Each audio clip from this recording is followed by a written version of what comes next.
반갑습니다.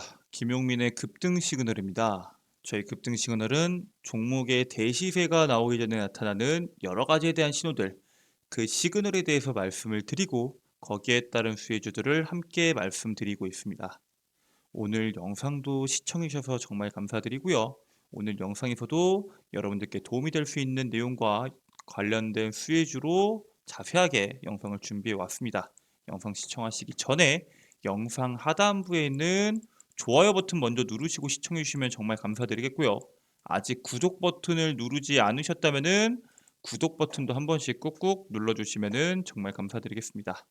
저희 채널에서는 단순히 영상을 통해서 여러분들께 내용을 전달하는 것뿐만 아니라 2023년도 개인 투자자라면은 반드시 아셔야 하는 로봇 산업에 대한 산업 리포트도 100% 무료로 제공해드리고 있습니다. 삼성에서 정한 미래 먹거리 산업 중에 하나인 이 로봇 산업 같은 경우에는 올해 상반기뿐만 아니라 하반기까지도 계속해서 이슈가 나올 겁니다. 그 이슈 속에서 로봇 산업이 어떤 식으로 흘러갈지, 그리고 그 흘러가는 산업 속에서 우리가 주목해야 되는 로봇 관련주는 뭐가 있는지에 대해서 자세하게 나와 있는 로봇 산업 총정리 리포트다라고 보시면 될 것 같고요. 해당 리포트 다운로드 받으셔서 여러분들 연구 소정도 가능하고 투자에도 도움을 반드시 받으시면 좋을 것 같습니다. 해당 리포트 다운로드 받는 방법에 대해서는 제가 영상에서 자세하게 설명드릴 예정이니까요. 처음부터 끝까지 영상 집중하셔서 시청하시면 좋을 것 같습니다. 자, 그러면은 바로 오늘 내용으로 넘어가서 오늘 여러분들께 말씀드릴 내용은 이 에코프로 폭락하자마자 에코프로가 오늘 마이너스 8%까지 빠졌다가 마이너스 4%로 마감이 되긴 했지만 어쨌든 마이너스 8%로 폭락이 한번 나오긴 했습니다. 이 에코프로가 폭락하자마자 외국인이 바닥에서 쓸어담는 이 주식이 2차 전지의 세계 1위입니다 라는 내용으로 여러분들께 영상을 준비했고요. 지금 현재 시장에서 나와 있는 이슈와 그 다음에 글로벌 시장의 흐름, 그 다음에 경제 제재까지 현재 시장이 상당히 복잡하게 얽혀 있는 만큼 여러분들께서 현재 어떤 식으로 흘러가고 있는지 정확하게 이해하는 게 무엇보다 중요하다고 말씀을 드립니다. 일단 첫 번째 페이지를 보면서 이야기를 해보자면은 오늘 말씀드릴 종목은 소리 없는 전쟁 속의 수혜주다라고 말씀을 드리고 있고요. 거기에 따른 최신 이슈들 먼저 한번 같이 보면서 이야기를 해보죠. LG 에너지 솔루션, 포드, 튀르키예 배터리 합작사 설립을 공식적으로 발표를 합니다. 원래 여기에 SK온이 들어갔었는데 SK온에 대한 내용들이 LG 에너지 솔루션으로 바뀔 것이다 라는 내용들이 계속적으로 나오더니 결국에는 공식적으로 발표를 합니다. 그래서 결론적으로 올해 연말에 착공을 예정하고 있고요. SK온 같은 경우에는 포드와 합작한 글로벌 SK의 2조 504억 원에 대한 추가 출자를 이번에 진행을 합니다. 사실 여기에서 튀르키예 배터리 합작사 설립이 안 되는 이유가 수율에 대한 문제도 있었지만 자금력에 대한 이야기도 좀 있었거든요. 거기에 따른 이야기는 제가 잠시 후에 말씀을 드릴 거고요. 지금 미국이 중국 IRA를 통해서 중국도 공격하고 있는데 제재하면서요. 우크라이나전 1주년에 맞춰서 러시아 200여 개인 단체에도 추가적인 제재를 하겠다라는 내용이 시장에 나오고 있습니다. 그렇기 때문에 거기에 따른 수혜주들, 거기에 따른 시장의 움직임도 우리가 주목해 볼 필요가 있고요. 지금 미래형 자동차 산업의 핵심은 경량화다라는 내용이 계속적으로 나오고 있습니다. 우리가 알고 있는 이 배터리들, 뭐 니켈, 코발트, 망간, 삼원계 배터리도 그렇고 LFP 배터리도 그렇고 이미 일정 수준 이상 개발이 수준이 올라왔습니다. 이 상황 속에서 자동차의 주행 거리를 늘리기 위해서는 차량의 무게를 가볍게 해서 주행 거리를 늘리는 방법이 있겠죠. 즉 앞으로는 차량 경량화에 대한 주목도가 시장에 나올 것이다 라는 이야기가 나오고 있고요. 거기에 따른 관련주와 수혜주들을 우리가 봐야 되는데 지금 시장 흐름 속에서 봐야 되는 모든 내용들을 종합했을 때 어떤 종목이 진짜 수혜주인지에 대해서 자세하게 말씀을 드려보도록 하겠습니다. 자, 일단 여기에 있는 내용들 첫 번째 페이지부터 보면서 이야기해보죠. LG 엔솔로 최종 결정, LG 에너지 솔루션과 포드, 그다음 튀르키예의 코치그룹이 최대 4조 규모 배터리 합작 공장 설립을 공식적으로 발표를 합니다. 자, 그로 인해서 연말에 공장을 착공을 시작을 해서 2026년 생산을 예정하고 있고요. 초반에는 이제 25기가와트 시에 대한 생산 능력을 갖출 것 같은데 앞으로는 시간이 지날수록 그 생산 능력 자체가 거의 2배 가깝게 최대 45기가와트 시로 확대가 돼서 유럽 최대 규모의 배터리 생산 시설이 될 것이다라는 전망이 나오고 있습니다. 사실 이 공장에 들어가야 되는 게 SK온이었죠. 지난해 3월부터 SK온과 추진해왔던 합작 공장에 대한 추진은 경기 침체, 고금리, 그리고 수율에 대한 문제로 인해서 3사 협의로 MOU가 종료가 됩니다. 그래서 이걸 통해서 SK온이 무슨 문제가 있냐? 배터리 수율에 대한 문제도 있고 자금적인 여유가 없는 게 아니냐라는 이야기가 시장에 계속적으로 나왔었습니다.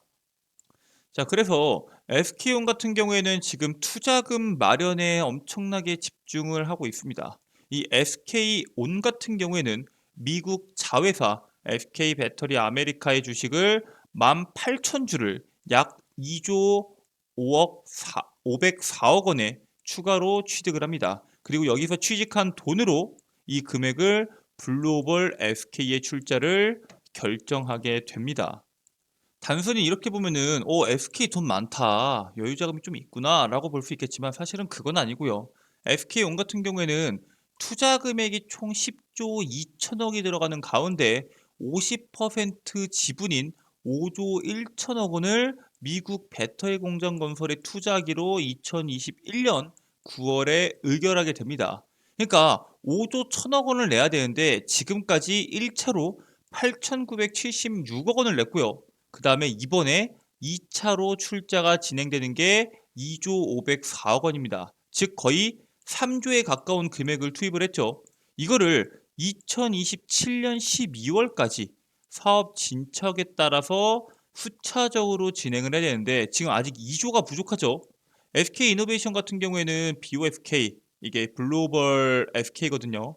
이 글로벌 SK 약자입니다. 시설 자금 조달을 위해서 1조 1238억 원 규모의 주주 배정을 증자를 결정을 합니다. 이것도 21일 어제자로 나왔죠. 결국에는 자금에 대한 문제를 어찌어찌 해결해 나가고 있고요. 그렇다면은 지금 자금 문제보다 또 문제가 되고 있는 게 수율 문제, 이 분량에 대한 문제였죠. 근데 이번에 그 악재를 해소합니다. 포드 F150에 들어갔던 멈췄던 SK온 배터리 공장이 보름 만에 재가동을 시작합니다. 이 SK 배터리 아메리카가 포드 픽업 트럭 F150 라이트닝에 공급하는 배터리 생산 라인이 재가동된다라는 기사가 어제째로 나왔죠. SK온 같은 경우에는 원천적인 기술 문제가 아니다라고 말을 했고요. 포드 측과 개선 방안 협의를 거쳐서 모든 생산 라인을 정상화할 것이다라는 말까지 같이 합니다. 그래서 이 F150 라이트닝 같은 경우에는 전량 SK온의 조지아 1공장에서 생산하는 NCM9 배터리를 탑재하고 있고요. 이게 9.8기가와트 생산 능력을 가진 1공장과 그다음에 이번에 최근에 공장이 완성돼서 양산을 시작하고 있는 11.7기가와트시 생산 능력을 가진 이 공장이 최근에 양산을 시작을 해서 본격적인 생산량이 증가될 것으로 기대가 됩니다. 즉 기존에는 10기가와트시도 안 됐었는데 이제는 거의 20기가와트시가 넘는 생산 능력을 보여준다는 뜻입니다. 이 NCM9 같은 경우에는 니켈에 대한 비중이 90%에 달하는 하이니켈 배터리를 뜻하는 겁니다. 이런 하이니켈 배터리에 대한 생산량이 늘어나다 보니까 우리나라 양극재 기업들도 움직임이 상당히 좋았죠. 근데 최근에는 경쟁이 심화되고 있습니다. 이게 계속적으로 나온 내용이지만 더 이상 단일 고객사는 없다. 배터리 양극재의 치열한 경쟁을 예고한다라는 내용인데 원래는 에코프로비엠은 삼성 SDI, LNF는 LG 에너지 솔루션이 주력 고객사였죠. 근데 지난 2021년도에 에코프로비엠과 LNF가 SK온의 대규모 양극재 공급권을 체결을 해버립니다. 원래는 일반적으로는 협력사는 레시피와 주요 기술 탈취 및 유출 방지를 위해서 고객사의 주요 경쟁사와는 거래를 트지 않는 게 관례입니다. 즉, 이 삼성 SDI와 주 고객인 협력사인 에코프로 BM과 LNF와 LG 에너지 솔루션은 이 주 고객과 협력사기 때문에 SK온에다가 양극재를 공급을 하면 안 되는데 공급을 해버린 거죠. 근데 문제는 그 당시에는 SK온이 받은 이 물량이 경쟁사 LG 엔솔과 삼성 SDI 주력 제품이 아니었기 때문에 큰 문제가 없었습니다. 모델이 다르니까 상관이 없었는데 점차적으로 이 하이니켈에 대한 양극재 기술력이 고도화되면서 양극재 기업 간의 직접적인 경쟁이 예고가 됩니다. 자, 이런 식으로 수주를 할 때 여기저기서 이제 주요 고객사가 아니라 단일 고객사가 아니라 경쟁을 통해서 수주를 하게 된다면은 물량 확보가 점차적으로 쉽지 않아지겠죠. 그렇기 때문에 납품이 아닌 합작사로 동맹을 맺는 기업들이 시장에서 주목을 받기 시작합니다. 포스코랑 에코프로, 포스코 같은 경우에는 GM과 에코프로 같은 경우에는 포드와 함께 고객사 다변화를 진행하면서 안정적인 양극재 수주 물량을 확보하고 있기 때문에 이러한 경쟁력을 주목받아서 시장에서도 포스코 관련된 기업과 에코프로 관련된 기업들의 상승세가 상당히 높게 나올 수가 있는 거죠. 이 글로벌 SK에서 나오는 스크랩 그리고 폐배터리를 협력사가 처리를 하고 여기에서 만들어진 전구체가 북미 양극재 공장으로 넘어갈 예정입니다. 당연히 거기에 따른 에코프로가 상당히 수혜를 볼 수밖에 없겠죠. 에코프로 같은 경우에는 2027년도까지 니켈과 전구체 같은 경우에는 33%, 리튬 같은 경우에는 26%를 내재화할 계획을 가지고 있고요. 양극재 사업에서는 니켈 12%, 코발트 20%, 리튬 10% 이상을 재활용할 예정을 가지고 있습니다. 즉, 폐배터리 라인까지 완벽하게 수직 계열화를 만들어서 이 자체적으로 물량을 확보하겠다는 뜻이겠죠. 즉 이것처럼 압도적인 생산력도 필요하겠지만 수직 계열화에 따른 수익의 안정성 효과가 있는 에코프로나 포스코 같은 경우에는 시장에서 주목을 받고 가장 높은 상승률을 보여주고 있는 게 이러한 경쟁력을 전부 다 반영했기 때문이고요. 결국에 이런 기업들은 3월달 IRA에 대한 최종안이 강화가 되냐 안 되냐가 상당히 중요해집니다. 이번에 중국이 포드랑 손잡고 이 꼼수로 미국 시장을 진출하려다가 미국에서 그 문제를 끄집어내서 현재 논란이 되고 있죠. 즉, 중국에 확실하게 빈틈을 주지 않고 철저하게 배제하기 위해서 IRA를 최종적으로 강화할 수 있다는 점, 그게 우리나라에게도 부정적인 영향을 줄 수 있다는 점을 우리가 예상을 하고 지금부터는 기존에 말했던 것처럼 가진 분들만 대응하는 영역이지 신규 투자자가 이러한 종목군들을 진입할 수 있는 영역이 아닙니다.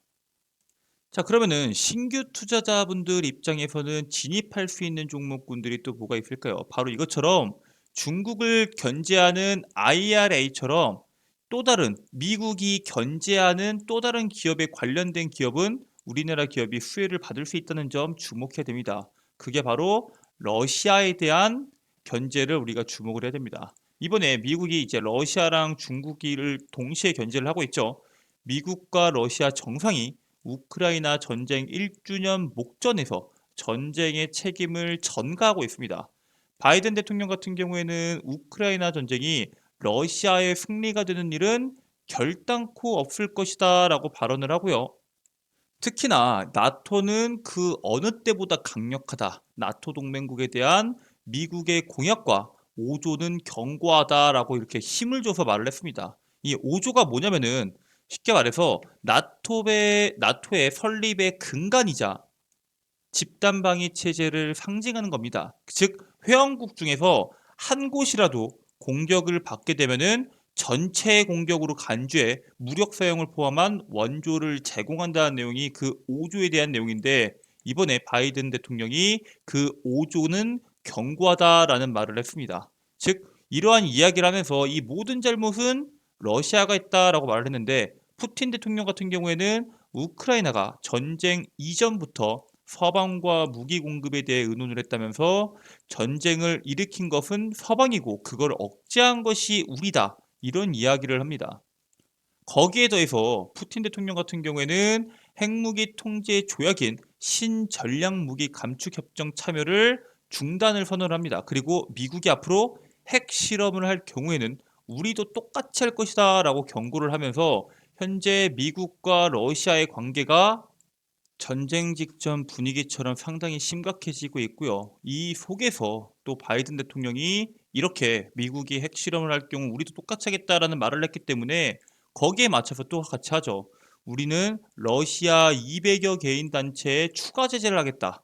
바이든 대통령은 러시아가 자행한 이 반인도 범죄를 단죄하기 위해서 이번 주에 서방이 또 다른 제재를 발표하게 될 것이다라고 발언합니다. 즉 너희들이 전쟁에 준비하는 데 있어서 들어가는 돈들을 벌지 못하도록 우리가 제재를 하겠다 이 뜻이고요. EU 집행위는 15조 원 규모 전투기 부품 등 전쟁에 활용되는 핵심 부품 조달 차단을 목표로 수출 금지 조처를 회원국들에게 제안을 이번에 했습니다. 그래서 그 안에 들어가는 것들이 이제 뭐 드론, 미사일, 헬기 등 러시아 무기 체계에 쓰이는 제품 제재를 제안을 했고요.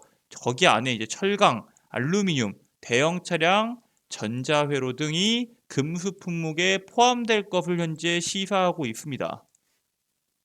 단순히 러시아만 견제하는 게 아니라 러시아에다가 군수품이나 군사 정보를 판매하는 중국과 이란에 대한 기업도 제재 대상으로 현재 뽑히고 있고요. 그렇기 때문에 여기에 맞춰서 중국도 현재 견제를 당하고 있죠.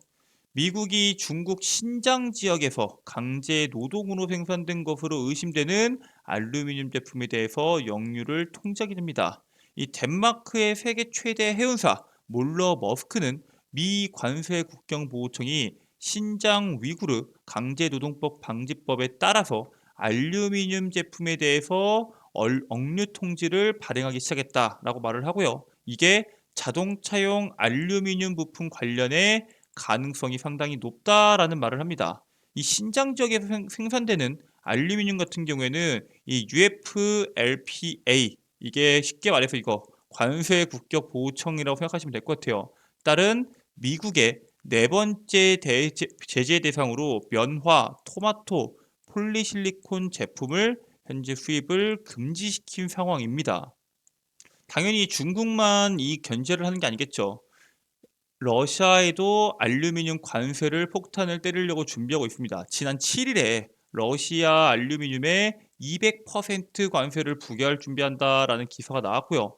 사실상 수입 금지 효과를 가지고 올 수 있는 고율 관세 부과, 그다음에 러시아 알루미늄 생산 기업 루살에 대한 제재 등을 현재 검토하고 있습니다. 이 러시아산 알루미늄 같은 경우에는 미국이 수입하고 있는 알루미늄의 10%를 차지하고 있는 만큼 그 규모가 상당히 크고요. 앞으로 이 자동차, 경량화 등 이 중요한 사업에서 알루미늄이 계속적으로 확대될 것으로 예상이 되는데 중국에 대한 비중도 줄이고 러시아에 대한 비중도 줄이는 만큼 이번 조치로 인해서 시장에서 알루미늄과 관련된 내용들이 부각될 것이라고 전망을 하고 있습니다. 아니, 알루미늄이 자동차 경량화에서 그렇게 중요하냐라고 물어볼 수 있습니다. 그러면은 상당히 중요하다라고 말할 수밖에 없어요. 왜냐면은 미래형 자동차 산업의 핵심은 경량화라고 말씀을 드렸죠. 전기차에 대한 상품성, 관건 중에 하나로 꼽히는 게 주행거리입니다. 차량의 무게를 줄여서 전력 효율을 내기 위해서는 철강이 아니라 경량 알루미늄 선택이 시장에서 현재 주목을 받고 있고요. 자동차 전선의 도체를 구리에서 알루미늄으로 바꾸기만 한다고 하더라도 전선 무게가 40% 이상 가벼워져서 기존 25kg에서 15kg로 감소하게 됩니다. 10kg이 줄어들기 때문에 당연히 거기에 따른 연비 개선 효과가 나올 수밖에 없겠죠. 거기다가 포르쉐, 이 달리기 위해 만든 이 포르쉐가 차체 설계에서 경량화에 상당히 많은 역량을 투입을 했고요. 2019년도에 선보인 911 같은 경우에는 알루미늄에 대한 사용량을 상당히 높여서 차체 무게를 획기적으로 줄이는데 성공하게 됩니다. 아니 근데 이렇게 스마트카나 전기차에 이런 알루미늄들이 점차적으로 많이 쓰일 건데 아까 말했던 것처럼 러시아와 중국에 대한 제재가 계속 들어간다고 하지 않았나요? 그럼 알루미늄 가격 올라가는 거 아닌가요? 라고 물어보실 수 있습니다. 맞아요. 현재 골드만삭스에서는 알루미늄 값이 올해 안에 톤당 3,750달러를 찍을 것이다 라고 전망을 하고 있습니다. 현재 한 2,500달러대거든요. 약 50% 높은 톤당 3,750달러를 찍을 수 있을 것이다 라고 전망을 하고 있고요. 그 이유로는 세계 알루미늄 소재 업체 순위로는 1등도 중국, 2등도 중국, 3등은 러시아, 4등은 중국, 7위도 중국으로 미국 규제에 따른 알루미늄 가격 상승을 전망하고 있습니다. 뭐 이게 2등이냐 3등이냐는 왔다 갔다 하지만 결국 알루미늄 가격 상승이 전망이 되고 있고요. 이 알루미늄 같은 경우에는 시장 규모가 2027년도까지 273조 규모를 달성할 것으로 전망이 됩니다. 시장 규모도 워낙 큰데 이번에 중국의 리오프닝에 대한 내용들 그리고 그러한 것처럼 뭐 중국의 리오프닝 아니면 전기차에 대한 수요 증가에 대한 내용들도 있지만 대러 제재로 인한 거기에 따른 이슈에 따른 관련주들이 강한 시세를 낼 수 있는 이슈를 충분히 갖고 있는 만큼 지금부터는 알루미늄 관련주들을 우리가 주목해 볼 필요가 있다라고 말씀을 드리고요. 거기에 따른 종목을 제가 두 개를 뽑아 왔습니다. 일단 첫 번째로는 조일 알루미늄입니다. 최근에 이제 미국 러시아 알루미늄 200% 관세 제재 검토 이슈가 나왔을 때 시장에서 주목받았던 기업이 이 조일 알루미늄인데 얘 같은 경우에는 2차전지 양극 박제 아니면 자동차용 소재나 전자부품 등 소재로 공급 중인 이 알루미늄 팜을 판매하고 제조하는 그런 기업입니다. 최근에 이제 미국이 러시아 알루미늄 제조로 인해서 알루미늄 시장이 영향을 받는 것에 따른 시장의 수혜가 전망이 되고 있고요. 앞으로 계속적으로 전기차 보급이 가속화되고 알루미늄 사용량이 증가하고 거기다 중국의 리오프닝이 시작됨에 따라서 알루미늄에 대한 사용량이 증가할 것이다 라는 전망으로 시장에서 주목해야 되는 종목 중에 하나가 바로 조일 알루미늄이다 라고 말씀을 드립니다. 자, 그리고 두 번째 종목으로는 바로 알루코입니다. 알루코도 이제 미국, 러시아 알루미늄 제재의 촉각, 가격 상승세의 강세라는 이슈를 갖고 있는데 알루미늄 샤시, 거푸집, 철도 차량 내외장재와 자동차 부품 소재 등을 알루미늄 압출 전문 기업입니다. 이런 사업을 영위하는 알루미늄 압출 전문 기업이고요. 과거에 알루미늄 제조 이슈 때마다 시장에서 부각받았던 대표적인 테마주 중에 하나가 이 알루코란 종목이거든요. 앞으로 알루미늄에 대한 가격이 12개월 안에 40% 이상 올라서 톤당 3,750달러를 도달할 것이다 라는 전망을 갖고 있기 때문에 거기에 따른 수혜가 기대되는 종목 중에 하나입니다. 자, 이렇게 지금 현재 IRA에 따른 그리고 미국과 중국, 러시아에 따른 알루미늄 가격이 어떤 식으로 움직일지, 왜 알루미늄 관련주를 봐야 될지, 그리고 이번 제재를 통해서 한국 기업이 수혜를 받았을 경우 바닥부터 올라갈 수 있는 종목이 뭐가 있는지에 대해서 간단하게 말씀을 드렸습니다. 그리고 알루미늄 제재라는 이슈가 얼마 남지 않았기 때문에 단기간에 시세를 낼 수 있는 그러한 종목이 알루미늄이다라는 설명까지 드렸는데 나는 알루미늄 관련주들 좋고 단기적으로 시세 내는 것도 좋겠지만 나는 앞으로 계속적으로 성장할 수 있는 로봇 산업에 대한 내용들도 궁금하다. 그 로봇 산업 리포트 어떤 식으로 다운받는지 알려달라라고 말씀하시는 분들 계실 수 있습니다. 그래서 지금부터는 이 로봇 섹터 산업 리포트를 다운로드 받는 방법에 대해서 말씀을 드리겠습니다. 여러분들 핸드폰에 보시면은 이런 구글 플레이 스토어 어플리케이션이 있을 겁니다. 이 어플리케이션에다가 유튜브 채널과 똑같은 김용민의 급등 시그널을 검색하게 되시면은 이런 식으로 김용민의 급등 시그널이 나오게 됩니다. 뭐 밑에 유사한 무슨 시그널 땡땡 시그널 여러 가지 있는데 김용민의 급등 시그널이 아니면은 제가 운영하는 게 아니고요. 다른 데 잘못 들어가시게 되면은 광고 전화 광고 문자 엄청나게 올 수 있으니까 절대 잘못 누르지 마시고 김용민의 급등 시그널 확인하시고 클릭하시면 됩니다. 클릭하시게 되시면은 이런 식으로 어플리케이션 설치하실 수 있게 되어 있고요. 100% 무료로 설치 가능하십니다. 아니, 김용민의 급등 시그널은 광고 전화 안 오냐, 광고 문자 안 오냐 할 수 있는데 저희 어플리케이션 같은 경우에는 여러분들 개인정보인 전화번호를 쓰는 란이 없습니다. 즉, 여러분들의 소중한 개인정보가 유출될 가능성이 0%이기 때문에 여러분들 들어오셔서 어플리케이션 이용하시기만 하시면 됩니다. 자, 이렇게 설치 후에 어플리케이션을 들어오게 되면은 김용민의 급등 시그널이 이런 식으로 나옵니다. 그 중에서 첫 번째, 급등 추천주를 클릭하시고 상반기 로봇 섹터 총 정리라고 적혀 있는 이 공지사항을 클릭하시게 되시면은 그 하단부에 로봇 섹터 총 정리 PDF 파일을 다운로드 받으실 수 있도록 제가 업로드해 놨습니다. 당연히 100% 무료고요. 누구나 다운로드 받을 수 있으니까요. 여러분들 다운로드 받으셔서 연구소장 하시고 로봇 섹터 투자를 하실 때 참고하셔서 투자하시기를 바라겠습니다. 그러면은 이 어플리케이션 같은 경우에는 다운로드 받는 것만 무료냐 물어보실 수 있겠죠. 아닙니다. 저희 어플 같은 경우에는 100% 무료로 운영이 되고요. 평생 무료입니다. 앞으로도 이 어플리케이션이 과금될 가능성은 없으니까 여러분들께서 마음 편히 이용하시면 될 것 같고요. 어플리케이션에서는 총 3가지를 제공해 드립니다. 첫 번째, 급등 추천주입니다. 매일매일 김용민 대표가 직접 선별해서 다음날에 시장에서 시세를 줄 수 있을 만한 종목군들을 여러분들께 업로드를 해드립니다. 그 업로드를 통해서 여러분들께서 투자를 하셔서 나와 매매 성향이 맞는지, 매매 승률은 괜찮은지 확인하신 후 투자하시면 될 것 같고요.